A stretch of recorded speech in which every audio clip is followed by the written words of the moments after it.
Unaweza ukadhani kwamba mashambulizi yanayofanywa na Iran na yale yanayofanywa na Israel yamewapunzisha watu wa Ukraine.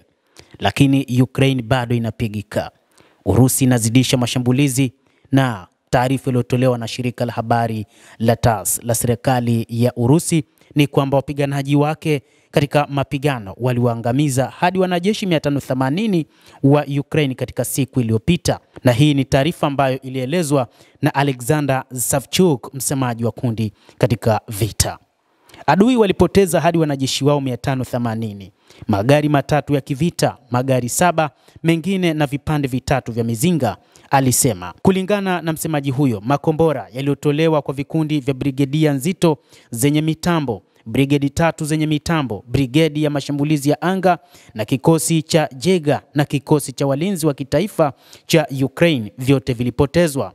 Ni wakati ambapo Bwana Vladimir Putin bado yupo katika imani kwamba si wakati wa kuangalia wa Ukraine wakifanya mashambulizi ndani ya taifa lake. Kupitia shirika la habari la Sputnik la nchini Urusi limedai kwamba vikosi vya Urusi kimeanzisha udhibiti wa makazi ya Ulyanovka katika Jamhuri ya Watu wa Donetsk, lakini Wizara ya Ulinzi ya Urusi ilisema siku ya leo Jumapili kwamba kama matokeo ya hatua kali za vitengo vya kundi la askari wetu wa Sentry, makazi ya Ulyanovka ya Jamhuri ya Watu wa Donetsk yamekombolewa.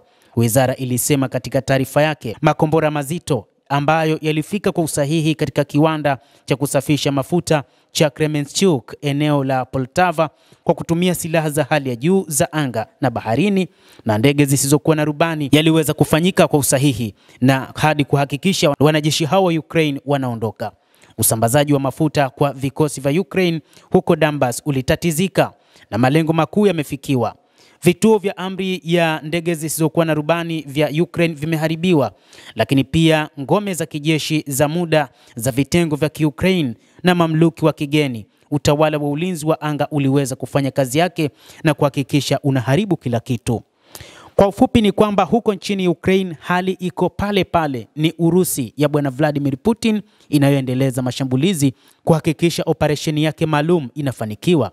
Hata hivyo, mataifa ya Ulaya yalitaka kuweka vikwazo vipya dhidi ya Urusi, lakini akiandaa mabilioni ya euro kwa ajili ya kuipatia Ukraine ili iweze kuendeleza mashambulizi, lakini pia wakiandaa safu nyingine ya vikwazo, hasa kupunguza bei ya mafuta. Lakini hali imekuwa tofauti. Vita huko katika Mashariki ya Kati vimekuja kusababisha Urusi kupata nafuu kwa mara nyingine tena, kwani bei ya mafuta inazidi kupanda kila kukicha kutokana na mashambulizi hayo yaliyoanza siku ya Ijumaa.